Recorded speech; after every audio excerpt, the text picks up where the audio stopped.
All right, hey, I'm back with another tutorial. We're going to do the song Thatch by Goose today. It's a pretty new song. I think they debuted it last fall, and I think it's super cool. It's very funky. We can talk a lot about playing with clavinet sound. That's why I have my Nord out tonight instead of my regular Yamaha, because the Yamaha is a great piano, not so great for clavinet. This one's awesome, and we'll talk about getting that sound. But I think I'm going to start with a piano sound, and we're going to talk a little bit about just the beginning of the song. It's built on this guitar riff.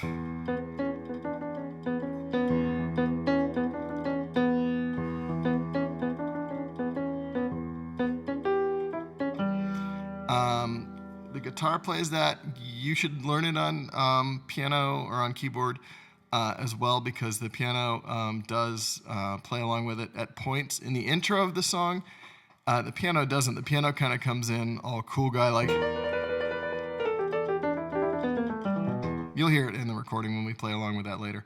But so we're in E minor. You can just park your left hand on E, either an E octave or put the B in the middle of it. That's fine.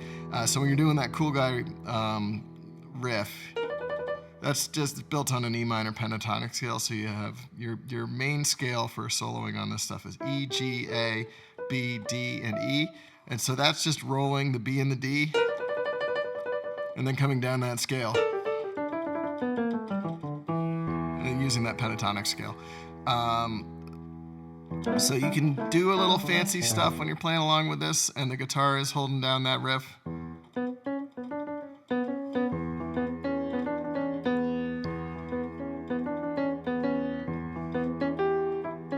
So that's like sort of one unit of that riff, and it goes 4 times, and the fourth one is different and leads into the next part of the song. So let's talk about that really quick. So it goes,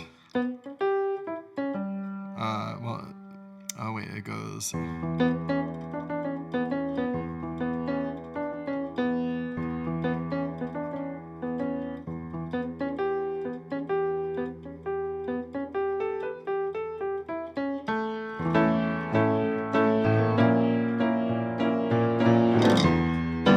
So we'll talk about that real quick. So that's the fourth one through. It's the normal guitar riff, which is B, C sharp, and D. If you use your ears, you can pick up on exactly what that is. And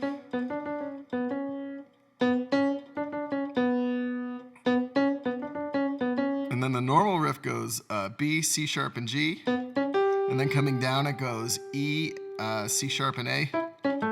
Oh, I'm sorry, E, C sharp, and G. That always messes me up because it really looks like an A arpeggio, but it's not. So it goes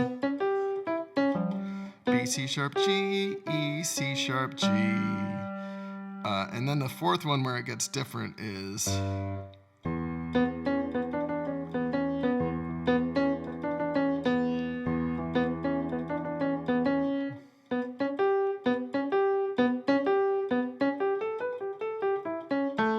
So it does that 3 times, and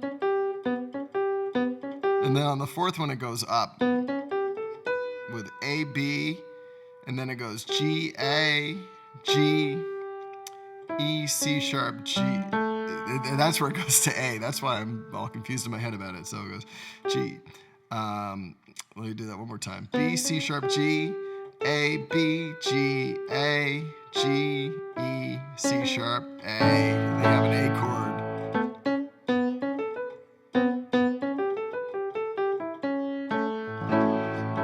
And then it's so the A chord is A, C sharp, and E. And then you just go up to a B flat diminished chord. So it's B flat, D flat, and E. And all you have to do is move the root note here because you have your A chord. And you just bring the root up to a B flat and leave the other 2 notes in place, and that's where you get that diminished chord. So, and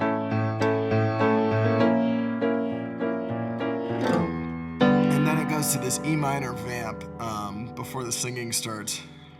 And this is where we're going to talk about the clavinet. So I'm going to pull up my clavinet real quick.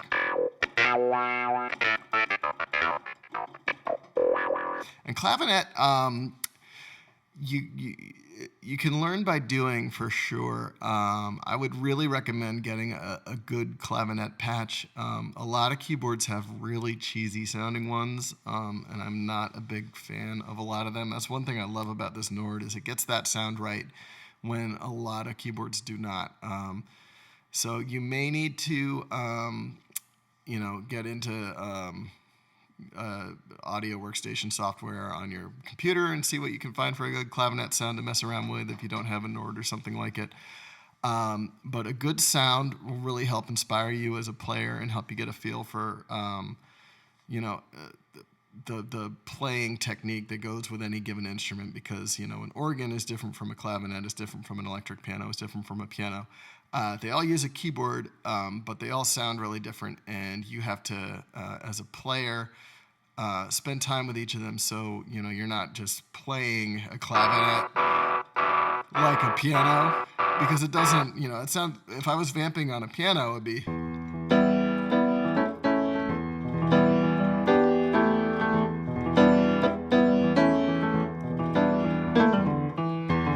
Yeah, that's great. On a clavinet, if I try to play it the same way.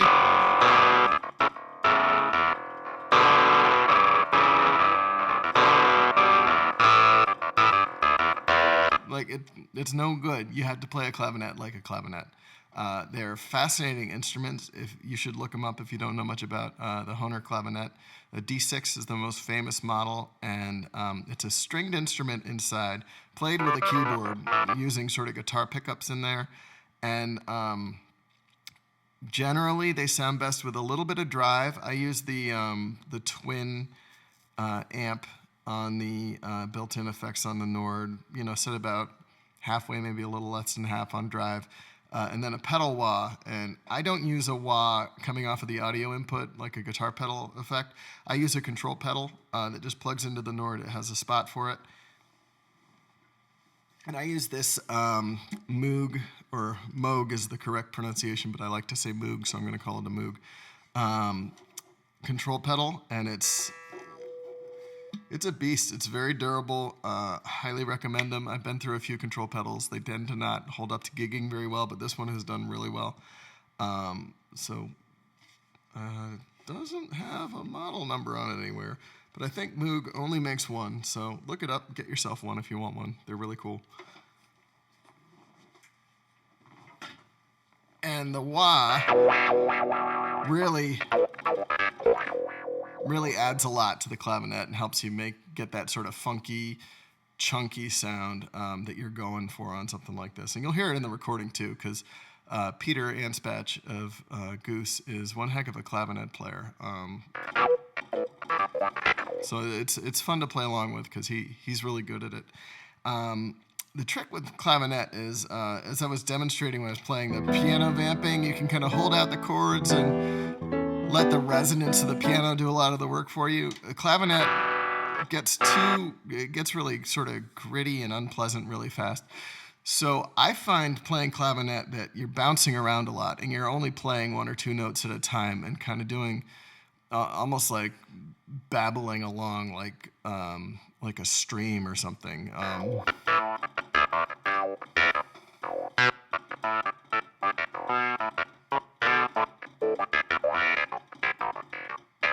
So I'm not holding down the left hand E. I mean, you can, if you want to get really chunky, you can. Because that gives you a little room to get the wah going, but generally you're kind of bouncing around a lot.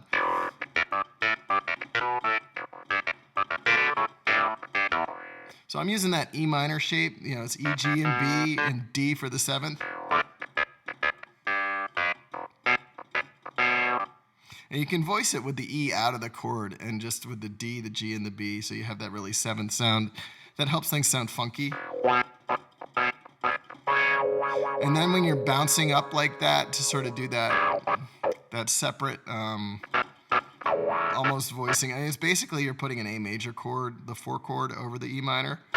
So the bass stays on the E, and then you're using the A, C sharp, and E. And you can even go up again to get the B and the D. And rolling chords up and down like that is a really classic keyboard technique for funky things and bluesy things. It comes up a ton. So if you don't know it yet, you should learn it because you use it all over the place all the time.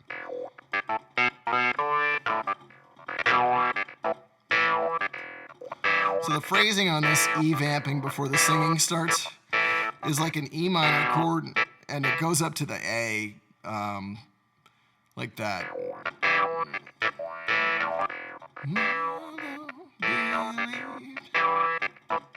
So you're on that E for a while. There's some singing over it, and then it drops into the verse, which is a G chord. And I say G chord instead of G major or G minor because I think technically it's a G major chord, but the sound of it, and you'll hear it in the recording, is super ambiguous. So as a keyboardist, I like to play it almost like a power chord where you're leaving the third out of it and you're doing G and D, and you can use the seventh, that F as well.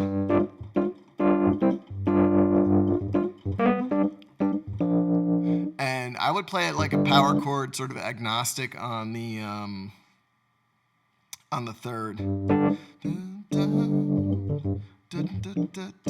I don't know the words to the song very well, so I can only sort of half sing it. Now you can use a G minor pentatonic scale or a blues scale to move up and down it. If you're, throwing like a little riff in between the vocal lines or whatever. But mostly what you're doing is a G chord, somewhat agnostic as to whether it's major or minor. And the other reason I say it's a G major chord is that later on there's a solo section over basically the same chord progression. And Peter uses a very G major sounding scale over it. So to me is probably more of a G major flavor. But if you go straight G major on it, it really doesn't, it's too much. So if you're using that B, also keep some of the B flat in the mix. And to me, that's one of the things I find very interesting about the feel of this song is it does a really good job of blurring that line. And I've talked about it in a couple songs in the past where you're blurring whether or not the chord is major or minor. And to my ear, that keeps things very interesting. So anyways, the beginning of the verse is on G. I'm going to use a power chord.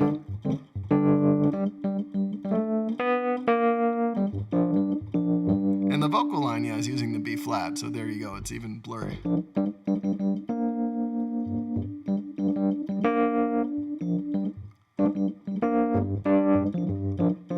And it goes up a whole step to this A7 chord. And it doesn't stay there very long because it goes up to C. And then it goes, you bring the root up a half step again to get this C sharp diminished chord. So I'm going to walk it back a little bit. We've talked a lot about that G chord that's somewhat agnostic as to what the third is. Now, the A7 chord is straight up A7. So A, C sharp, E, and then G. And none of these chords are all that fussy about where you invert them or anything. I find hanging around middle C area is about the right feel for where this song ends up because it's all sort of mid-range, low-range, funky, chunky, plodding along. So anyways, that's your A chord. And then you get the C chord, C, E, G. I have the G on the bottom. It doesn't matter that much. And then the C sharp diminished, which is C sharp, E, and G. So you're just taking the C, the note C, up a half step to the C sharp and leaving the other notes in place. And then it puts you back on that E minor vamp, which is the clavinet stuff.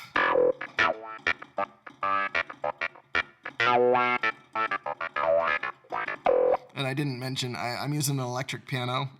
That's a Rhodes sound under the verses, because that's what Peter does on this. So when we do the play along, I'm going to be jumping around a little bit with the buttons, switching out my sounds. I try to keep them as few button presses as possible to jump between sounds. So I have one button press to get to my Rhodes, back to the clav, and then one button press to get to a piano. So when you're playing live, it's important to have your gear and your patches streamlined to be able to switch quickly, especially if you're improvising a lot, because you just never know if you're going to need to jump quickly. And if you find yourself you're in the wrong menu and it takes you 30 seconds to get out of it, that's no good. So I try to keep all my keyboards set up so that I'm using, 3 or 4 sounds on them, and I can get through from, sound A to sound D with 1 or 2 button presses tops, just to keep it really streamlined and able to move quickly. All right, so we're on the E minor vamp. It goes back to a second verse. It's the same as the first, so you're back on that G chord, and then the A7, and then the C, and the C sharp. And then you're back on the E vamp, which is going to lead us to the solo section, the first solo section. And the solo section is over the same verse chord structure. So it goes to the G.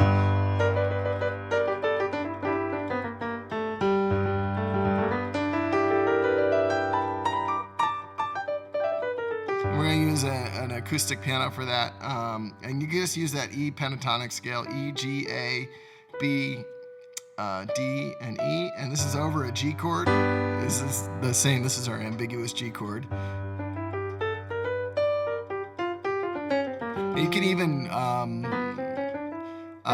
throw in the G minor pentatonic scale, G, B flat, C, D, F, and G to change the feel.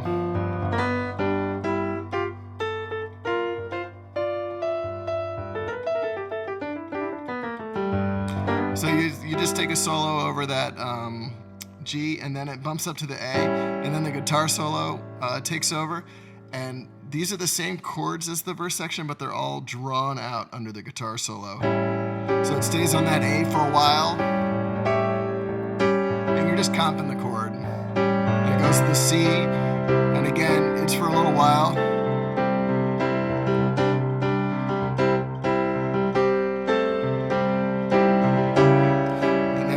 C sharp diminished, so C, E, and G. And you're back on that E vamp with the clavinet.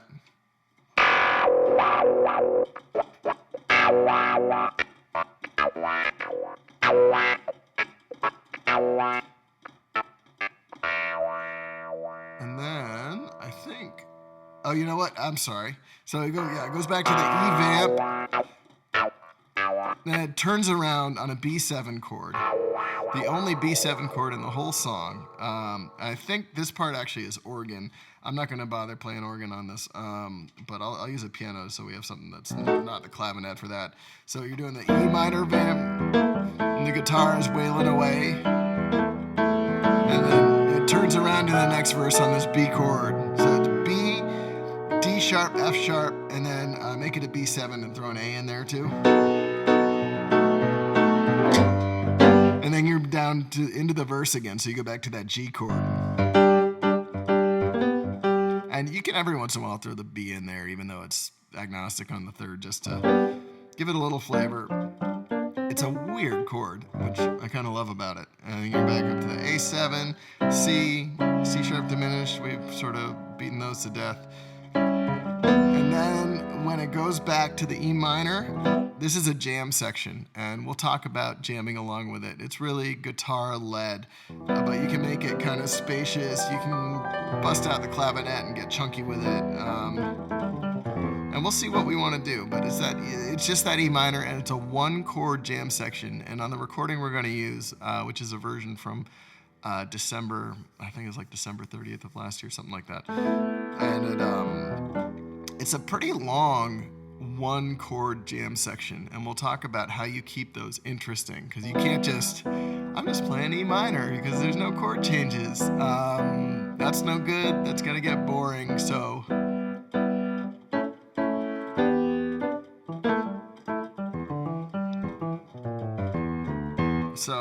we'll talk about that in the context of the song, and we can talk about what they're doing to keep it interesting, what you can do as a keyboardist to keep it interesting. And then it settles out of that back into that same opening guitar riff.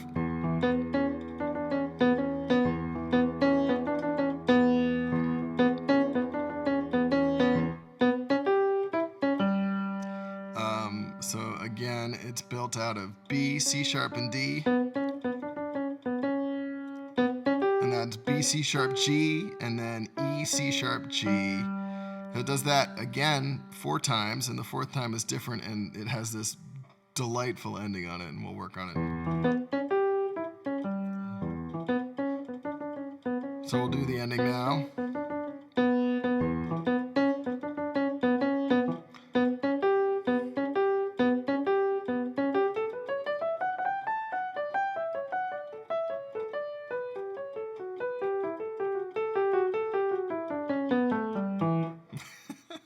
And it's like 4 times faster than that in the actual song. So we'll get to it. I'll probably botch it on the playthrough, but whatever. So we have that same structure as at the beginning of the song. So it's 3 of those that are normal, and then the 4th one goes up on that crazy run. So it's B, C sharp, G 3 times. Then the 4th time you go B, C sharp, G, and then you start going. You just go up like this A major scale. Well, it's an A mixolydian scale, sorry. So you go A, so you go, B, C sharp, G, and then you go A, B, C sharp, D, E, F sharp, G, A. So you're going up an A mixolydian scale, and when you hit the A, you start coming down the chord scale. So you make this descending sort of triad, and in this case, you're coming down from the A, and you're going A, F sharp, D, and then you take everything down a scale tone. And you just keep moving that shape down. So you're going A, F sharp, D, G, E, C sharp, F sharp, D, B, E, C sharp, A, D, B, G, C sharp, A, F sharp, B, G, E, and then it goes A, G, F sharp three times. And on the 3rd time it keeps going down. So it goes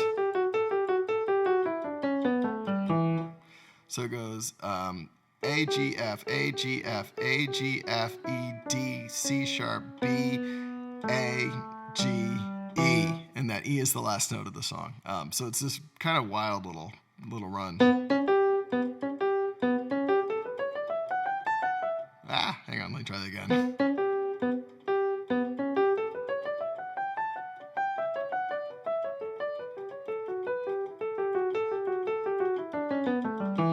And I think that part is just cool, super cool.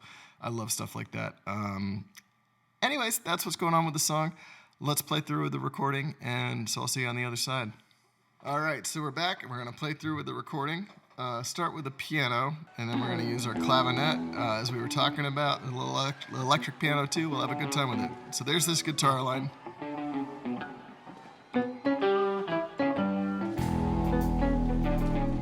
So that's a B, C sharp, and D. And it's B, C sharp, G. And then you got that's the B and D. And that's coming down sort of an E pentatonic scale. And then coming down that is E, C sharp, and G. And this is where it gets different.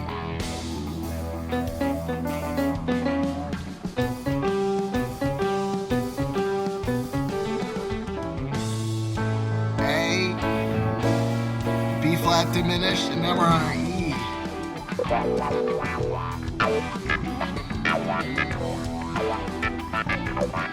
It's a light touch with the clav. Work that wah pedal.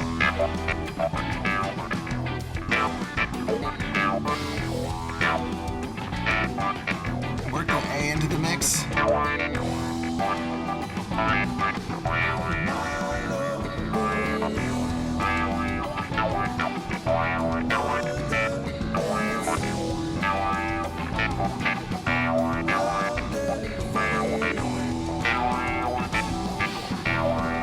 Then we're going to that electric piano G chord.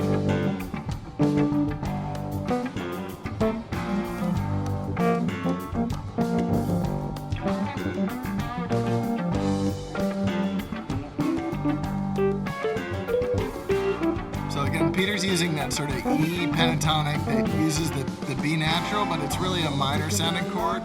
And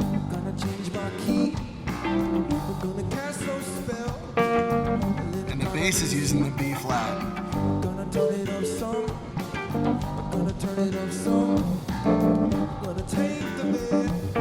Now we're going up to that A7 chord.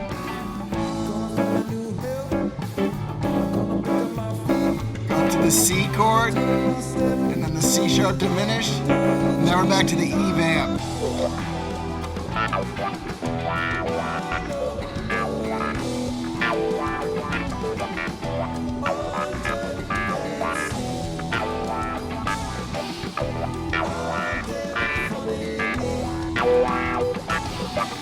Back to the second verse.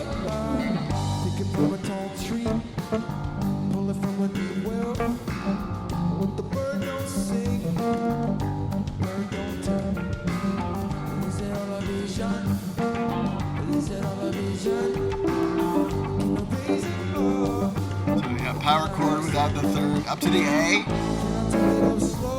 A7, here's the C chord, C sharp diminished, back to the E.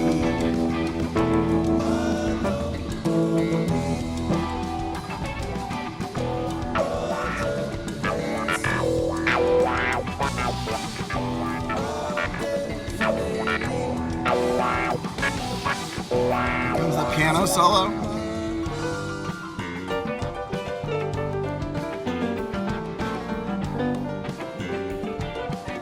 This is over a G chord, but you're using that E minor pentatonic scale.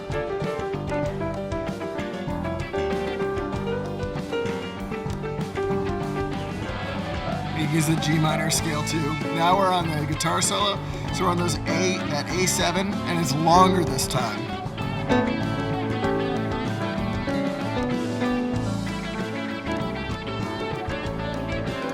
Move up and down that A chord.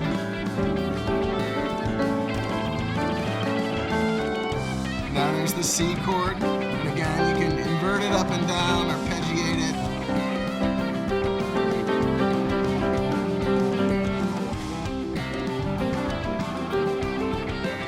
You can also use like an A minor pentatonic scale on this.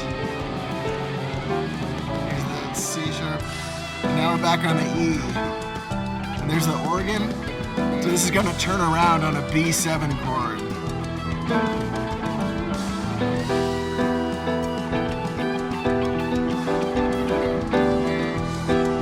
Here comes the B. And back to the verse.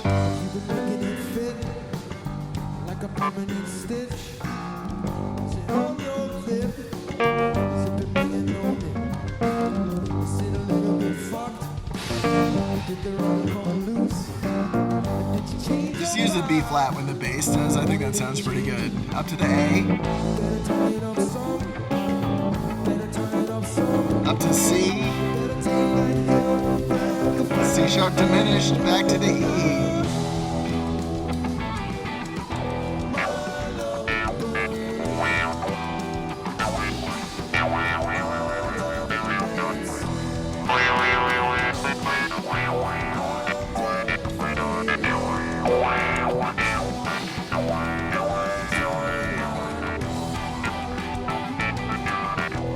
So now we're coming up on this one chord solo section, or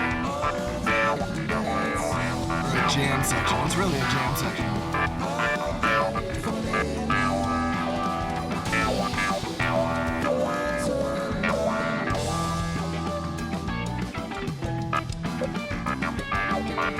So on the clav, you can sit back and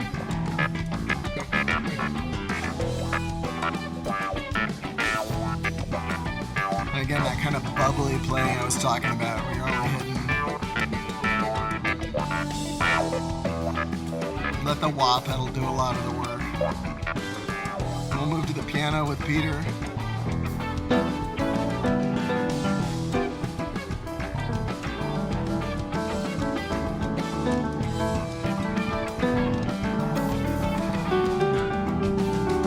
So I'm using this E minor scale that's E, F sharp, G, A, B, C sharp, D, and E.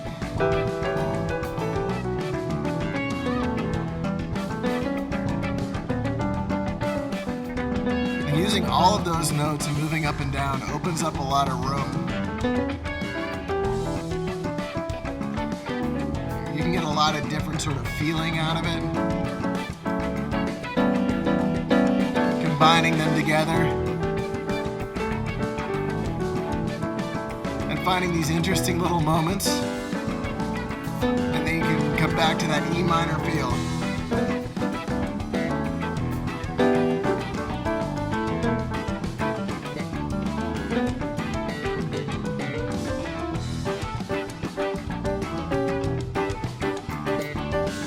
And you can get a lot of mileage on funky stuff by taking the 7 down to the 6, so it's the D down to C sharp.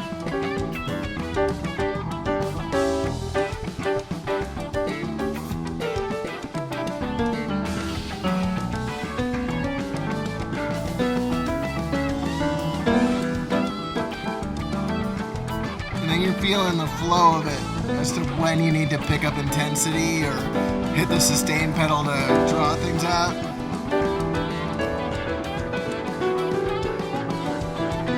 I'm just moving around that scale. I'm not really doing much with my left hand. It's just sitting on E. But you can hear the guitar picking up. So then you can bring in more of those scale tones a little further from the E chord.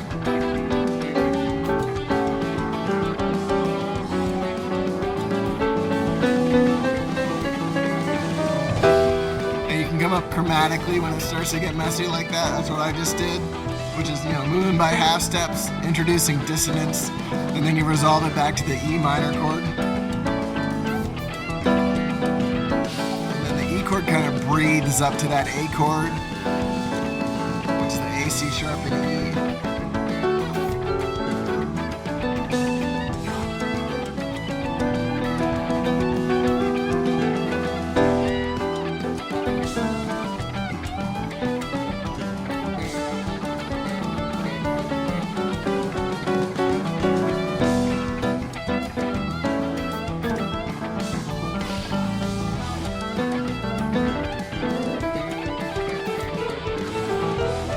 Riff around on the pentatonic scale when you feel like you have room for it. And now we're moving up chromatically with the guitar. Yeah, there you go. You gotta catch them as they come.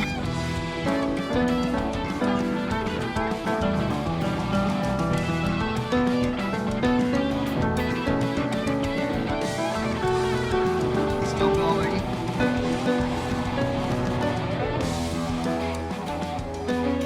They're back on the riff.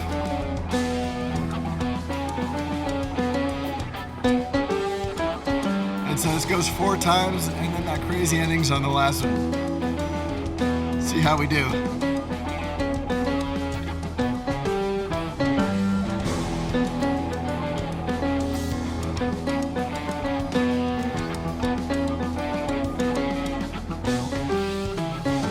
One more time.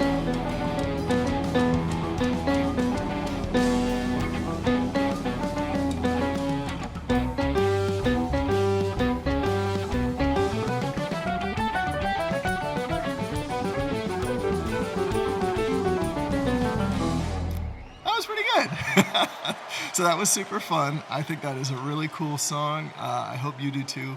I hope you have some fun working on it. And just listening to interesting music, trying to figure it out, take it apart, play along with it. If you ever need help with the piano part on something, drop me a line. I'd be happy to do a video like this by request if you have something you want to do. Not sure what's going on the end of this track. It'll be done in a second. Anyways, I hope you're having a lot of fun playing. I'm having a lot of fun making these videos, and I really appreciate the comments and the feedback that I get on them. It means a lot to me. So stick with it. Piano's hard. You're doing good. We're all doing good together. I have a lot to learn too. And Yeah, as always, check out my band. We have a new live album coming out in May that I'm excited about. There's a link to all of our stuff down in the description. Subscribe to the channel if you want more videos, and I'll see you next time. Peace.